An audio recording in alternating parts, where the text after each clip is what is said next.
Hello ladies. तर आपण मागच्या एपिसोडमध्ये बघितलं की खुश राहण्यासाठी आपण इंडल्जन्स कसा करू शकतो, वेगवेगळे पंच ज्ञानेंद्रिय कसे वापरू शकतो. आपण या एपिसोडमध्ये असं बघणार आहोत की खुश राहण्यासाठी रिलेशनशिप वाईज आपल्याला काय करायचं नाहीये. म्हणजे आपली जी नाती गोती असतात त्यामध्ये आपण अशा काही गोष्टी करतो ज्या जर टाळल्या तर आपण जास्त खुश राहू शकतो, जास्त आपण आनंदी राहू शकतो. तर अशा कुठल्या गोष्टी आहेत याबद्दल आम्ही एक व्हिडिओ घेऊन आलो आहोत. So this is G and this is S आणि व्हिडिओला आपण आता सुरुवात करूयात. येस. आणि आमची सगळ्यात पहिली महत्त्वाची टिप आहे जी की तुमचा खूप मानसिक त्रास वाचवेल. ती आहे नंदेला बहीण समजू नका किंवा जावेकडनं बहिणीची मैत्रिणीची अपेक्षा करू नका, सासूकडनं आईप्रमाणे अपेक्षा करू नका. प्यारी समज गई. का? कारण की आपण सुद्धा हे करत नसतो. आणि ही नातीगोती जी आहेत, नणंद, जाऊ, बहीण किंवा सासू सासरे, आई वडील, कोणतीही जी नाती बेसिकली जी आपण जन्माला आल्यानंतर किंवा लग्न केल्यानंतर तुम्हाला ती बाय फोर्स तुमच्यावर आहेत. बरोबर. म्हणजे तुम्ही कुठेही जा, जो तुमचा भाऊ आहे तो तुमचा भाऊच आहे. तुम्ही कुठे, म्हणजे तुम्ही न्यूक्लिअर फॅमिलीमध्ये जरी राहिलात, जी तुमची नणंद आहे ती तुमची नणंद आहेच आहे. तर ही फोर्स नाती, त्याला तुम्ही चूज नाही करू शकत. एकदा लग्न झालं की तुम्हाला ती येणारच आहेत. किंवा एकदा जन्माला आलं तर काही नाती, काही कझन्स तुमचे, काही मामा मामी, हे तुमचे ऑलरेडी ठरलेले आहेत. ते तुम्ही चूज नाही करत आहेत. आपण चूज करू शकत असतो ते मित्र आणि मैत्रीण फक्त, किंवा आपले कलिग फार तर आपण चूज करू शकतो. काही लिमिट पर्यंत काही गोष्टी आपण चूज करू शकतो. बाकीची ही जी सगळी फोर्स्ड नाती आहेत त्यांना त्या पद्धतीने बघा. तिथे अवास्तव कुठलीही अपेक्षा करणं किंवा तिथे त्या नोशन, म्हणजे एक असतं की कदाचित असंही, आता मी असं स्टिरिओटिपिकल नाही सांगत आहे की जावा बहिणीसारख्या राहू शकत नाहीत किंवा जावा मैत्रिणी होऊ शकत नाही. हे मला कन्वे नाही करायचंय. मला कन्वे इतकंच करायचंय की कोणतंही नातं दुतर्फी असतं. तर दोघींकडनं ते येत असेल आणि खरंच तितकं नैसर्गिकरित्या ते सुंदर फुललं असेल ना, तर ठीक आहे. असं काहीतरी तुम्ही डोक्यात, म्हणजे कुठेतरी जाताना आता बहिणीसारखं वागायचं आहे असं काहीतरी फोर्सफुली तुम्ही वागून नाही चालणार. ते तसं नातं थोडं फुलू द्या. विश्वास, प्रेम, हे सगळं त्याच्यात संप्रदाय, म्हणजे त्यात संपन्न होऊ द्या. त्यानंतर ते घडेल. पण उगाच ते फोर्स करणं, किंवा रादर मी अजून एक नवीन ट्रेंड बघितलाय की नवरा हा म्हणजे सोलमेट असलाच पाहिजे काही असू तो सोलमेट. म्हणजे पहिल्यांदा व्यवस्थित तुम्ही एकमेकांचे पार्टनर व्हा, किंवा पहिल्यांदा बेसिक संसाराच्या स्किल्स ज्या आहेत, म्हणजे त्याने तुम्हाला बेसिक स्त्री दाक्षिण्य देणं आणि तुम्ही त्याचा पुरुषार्थ जपणं, ह्या ज्या बेसिक स्किल ज्या आहेत, म्हणजे की एखाद्या पद्धतीमध्ये कोणाचा इगो हर्ट कसा नाही होणार, हे जे आहे ना, तुम्ही जेव्हा हे बेसिक कराल ना, त्याच्यानंतर ह्या पुढच्या गोष्टी झाल्या. आधीपासूनच हे असलं काहीतरी करून घेणं, फक्त गोष्टी कॉम्प्लेक्स होतात याने. बरोबर आहे. तर हे नका करू. This is a very controversial statement that I am making, but this is what I think and believe. You are completely entitled to your opinion. तुम्ही कदाचित याला स्ट्रॉंगली डिसॅग्री व्हाल किंवा कदाचित ॲग्री व्हाल, पण मला असं वाटतं हे कुठंतरी वर्क होतं असं माझं म्हणणं आहे. So let's move on to the next point. Yes. So next point असा आहे की स्वतःच्या ज्या अपेक्षा असतात, आपण ज्या अपेक्षा करतो दुसऱ्यांकडून, त्या स्वतःकडेच ठेवू नका. म्हणजे काय की आपल्या जवळची माणसं असतात, भलेही तुमची अगदी जवळची कोणी मैत्रीण असू दे, बहीण असू दे किंवा तुमचा नवरा असू दे, तुम्हाला काही अपेक्षा असतात प्रत्येक नात्यात. आणि रास्त आहे आणि असं यांनी असं वागावं किंवा यांनी माझ्यासाठी हे करावं किंवा आपण असं केलं तर छान होईल. या ज्या अपेक्षा असतात ना, त्या आपण कुठेतरी आपल्या फक्त मनात बाळगून असतो. आणि लोकांना असं वाटतं की माझ्या मनात स्पाय होऊन जाऊन माझं मन वाचेल कुणी आणि कधीतरी ते पूर्ण करतील. कुठेतरी Bollywood has ruined us. So basically खूप मुलींच्या अशा ज्या फॉल्स एक अपेक्षा असते की नाही यार, माझं मन वाचता आलं पाहिजे, मला काय अपेक्षित आहे तुला ओळखता आलं पाहिजे. हे करण्यात ना आपला खूप वेळ वाया जातो. बरं, समोरचा तो करत तर नाहीच, आपल्याला जे हवंय ते मिळत तर नाहीच, वेगळा त्यांच्यावर आपण जी चिडचिड करतो, त्रास करून घेतो स्वतःला, आणि तो त्यांना कळत नाही की आपण तो त्रास का करून घेतोय किंवा त्यांच्यावर का आपण चिडतोय.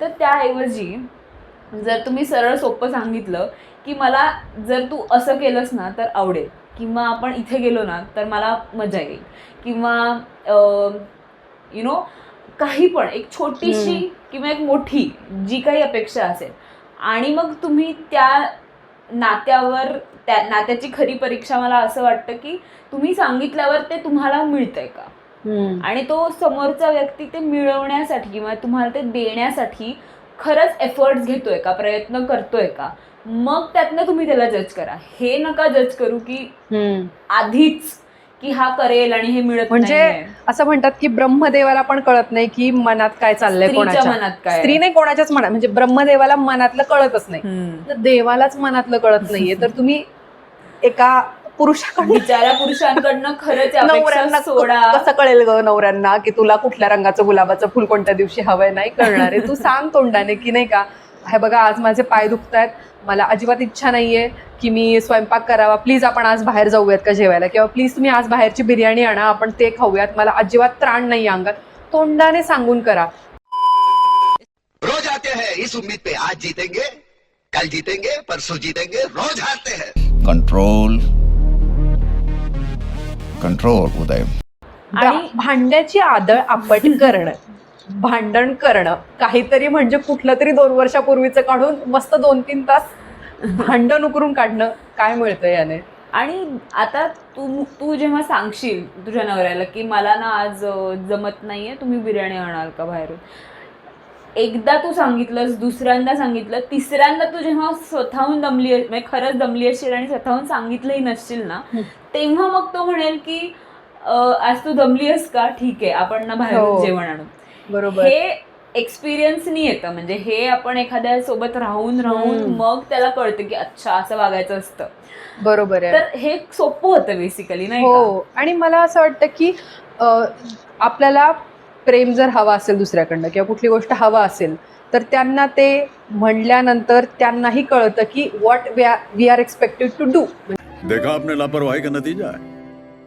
म्हणजे जर मला माहीतच नसेल, आता समजा मला माहित नसेल की तुला काय आवडतं, तर मी ते करीन जे माझ्या दृष्टिकोनात योग्य आहे. करेक्ट. किंवा मला असं वाटेल की मे बी जे चाललंय ते ओके म्हणून तू पण ओके, म्हणजे ओकेच चाललंय ना सगळं, बरोबर. मला नाही इथून समजणार. तू जेव्हा कन्वे करशील की तुला तमुक पर्टिक्युलर ही गोष्ट आवडते, तर कदाचित जेव्हा मी करणार असेल तर त्याला ग्राह्य धरून करेन, तर समोरच्यासाठी पण ते सोपं होतं. बरोबर. आता माझा पुढचा पॉइंट आहे की जे हा पॉइंट सुद्धा तुमचे भरपूर कष्ट वाचेल, ते म्हणजे जी व्यक्ती जे करण्याचं म्हणजे नाही का कॅपेबल, जे करण्यासाठी कॅपेबलच नाही आहे किंवा ते तिच्याकडे द्यायला नाहीच आहे, ते त्याच्याकडनं अपेक्षा करू नका. म्हणजे आता आंबा कलिंगडासारखा का लागत नाही, किंवा फणस हे चिक्कूसारखं का नाही आहे, नाही आहे. ते चिक्कू सारखंच लागेल, आवळा हा तुरटच लागणार आहे, कारलं हे कडूच लागणार आहे. हे पहिल्यांदा माहिती करून घ्या. त्याच्याकडनं फार तर फार तुम्ही काय अपेक्षा करू शकता अमुक गोष्टीकडनं इतपतच जाणून घ्या, आणि तितकीच अपेक्षा त्या व्यक्तीवर ठेवा. म्हणजे हे मी माझ्या मुलाकडनं ऍक्च्युली शिकली आहे. म्हणजे मी त्याला असं कपड्याची घडी घालताना शिकवत असेल असं, आणि मला जर वाटलं नाही हे नीट नाही घातलं, तर मी लहानच आहे ना, म्हणजे मला हे कधी कधी मला रिमाइंड करून द्यायला लागतं की तो लहान आहे, ॲट मॅक्स तो इतकंच करतोय सध्याला. बरोबर. किंवा this is the best he could do. किंवा आता हे चुकीचं आहे, मी जर त्याला 10वीचं पुस्तक दिलं, तो लहान आहे समजा 7 वर्षाचा, आणि त्याला असं 10वीचं पुस्तक दिलं आणि कितीही म्हणजे मन लावून शिकवलं तरी तो ते कॅच करणार नाहीये, तर त्याच्याकडे कदाचित द्यायलाच तितकंय. ज्याच्याकडे द्यायलाच तितकंय त्याच्याकडनं तुम्ही उगाच जेव्हा अपेक्षा ठेवता तर याने दोघांनाही भयानक त्रास होतो. आणि मला असं वाटतं की जेव्हा तुम्ही निवडता ना लोक, ती पण अशी निवडा ज्यांच्याकडनं तुम्हाला मिळेल जे तुम्हाला हवंय. बरोबरच आहे. म्हणजे याच पॉइंटला घेऊन, कारण मी असं बघितलंय की लोक तिथे जातात, म्हणजे आता सपोज आता आपण फळांवर बोललो तर मी पक्ष्यांवर येते हा. की 4 कावळे हँग आउट करतायत आणि एक चिमणी गेली त्यांच्यात हा. आणि तिला असं हवंय की यांनी चिवचिवाट करावा, तर ते नाही करणार आहेत चिवचिवाट. बेसिकली बरोबर आहे. जर तुम्ही अगदी इंटेलेक्च्युअल पात्रतेच्या एका स्त्रीकडनं अशी उथळ मजा मस्ती टाइमपास एक्सपेक्ट केला आणि तुम्हाला तिला मैत्रीण बनवून घ्यायचं आणि तिला ते करायला भाग पाडायचंय, हे नाही होऊ शकत. तर याचा अर्थ असा नाही की तिला सोडून द्या म्हणतोय आम्ही, हा. पण तशा पण वेगळ्या मैत्रिणी बनव. म्हणजे जसं हा. की आता आपलंच डायनॅमिक, हो. मला सांगायला खरंच खूप आवडेल की सुंदर सुंदर पुस्तकं तुम्हाला सजेस्ट केली, पण अजून माझी जी दुसरी कुठली मैत्रीण आहे जी की ती पण भरपूर जवळची, तिच्यावर पण माझं तितकंच प्रेम आहे, पण ती काहीतरी वेगळ्या सजेशन्स देईल किंवा ती काहीतरी वेगळं माझ्या लाईफमध्ये ऍड करेल. तिचं आणि माझं डायनॅमिक कदाचित काहीतरी वेगळ्या गोष्टींवर करेक्ट जुळत असेल. Correct. तिच्याकडनं जर मी म्हणलं यार तू तर मला यार पुस्तकं सजेस्टच करत नाही बाबा, असं नाही होणार. असं नाही होणार. बरोबर आणि आहे. त्यालाच धरून माझा नेक्स्ट पॉइंट असा आहे की एखाद्या व्यक्तीकडनं अव्वाच्या सव्वा अपेक्षा करणं सोडून द्या. हो. म्हणजे जसं तू म्हणलीस की त्या मैत्रिणीकडनं तू पुस्तकाची अपेक्षा नाही करू शकत, तसंच एखाद्या मैत्रिणीकडनं पुस्तकांची अपेक्षा पूर्ण होतीये म्हणून मग तिच्याकडनं म्हणजे एक अपेक्षा पूर्ण झाली आहे तर दुसरी तिसरी चौथी सगळ्या अपेक्षा पूर्ण होती म्हणजे असं पण नाहीये. तूच सगळं करायचंच आज आता, म्हणजे तूच माझी जन्माची नाव जी आहे ती अशी पार करून देणारी हो. किनाऱ्याशी, हे चुकीचं आणि आहे. मुली मला वाटतं की मोस्टली असं नवऱ्यांकडनं बॉयफ्रेंड्सकडनं फार करतो अशा पटकन. अपेक्षा जास्त ठेवतात. आणि म्हणजे समजते आम्हाला की नवरे असे आपल्याला एका वेळेनंतर असं वाटतं का गं बाई काय म्हणजे हा पण ठीक आहे, तो पण शेवटी ह्युमन आहे, तर तो त्याच्याही काही लिमिटेशन्स असतात. करेक्ट. म्हणजे एखाद्याला एवढं पण करू नये की बर्डन येईल तुझ्या अपेक्षांचं आणि तुझ्या त्या अपेक्षा आणि त्यातली मजा निघून जाते. मजा पण. आणि अजून एक काय होतं माहिती का, तो जे काही करतोय बेसिकली नवरा, आता समजा काहीतरी करतच असतो बिचारा आणि तुझ्या अशा अवास्तव अपेक्षा ठेवायला लागतो, तो जे करतोय ते पण बंद करतो. हा. तर नुकसानात जाल तुम्ही. म्हणजे ऍप्रिसिएशन सगळ्यांनाच हवं असतं. बरोबर आहे. आणि माणसंच आहे, त्या माणसांकडनं तुम्ही किती अपेक्षा करणार आहे. एखाद्या वेळेस जर तुम्हाला लालच गुलाब हवा असेल आणि त्याला बिचारायला नाही मिळाला 4 दुकानं हिंडून लाल गुलाब आणि तो गुलाब येल्लो रोज घेऊन आला, पण तो रोज घेऊन आलाय ना, तो गुलाब तर घेऊन आलाय त्या दिवशी ज्या दिवशी तुला असं वाटत होतं की तुला फुलं मिळावी, त्या दिवशी कुठलं तरी फुल कुठल्याही कलरचं असो ना घेऊन आलाय ना तो. मग याची जाण असणं आणि त्याचं कौतुक करणं आणि त्यावेळेला ते करणं हे खूप इम्पॉर्टंट. आणि नंतर काय होतं, जेव्हा तू ठीक आहे मला रेड आवडतो पण ठीक आहे हा पण छान आहे असं जेव्हा म्हणते, तो पुढच्या वेळेला अजून 4 दुकानं हिंडेल बिचारा. आणि हे होतं, ट्राय करून बघा, हे होतं आणि तुम्हाला अजून तुमच्या लाईफमध्ये गोष्टी येत राहतील. आणि हे ऍक्च्युअली फार नवऱ्यांच्या बाबतीत वर्क होतंय. ह्या टिप्स तुम्ही अशा लिहून ठेवा. आणि मला माहिती आहे की आपले सबस्क्रायबर पण खूप हुशार आहेत. म्हणजे मी आपले कॉमेंट्स वाचते ना तेव्हा त्यांचं पण असं असतं की मी असं करते किंवा मी हे केलं होतं किंवा तमुक ट्राय करू नको वगैरे वगैरे. तर तुमच्या पण अजून काही टिप्स असतील की ज्या आम्हाला पुढच्या व्हिडिओमध्ये कधी इन्क्लूड कराव्यात तुम्ही, असं जर वाटत असेल तर आम्हाला नक्कीच कॉमेंटमध्ये कळवा. For now let's wrap this episode. This is S signing off. And this is G, over and out.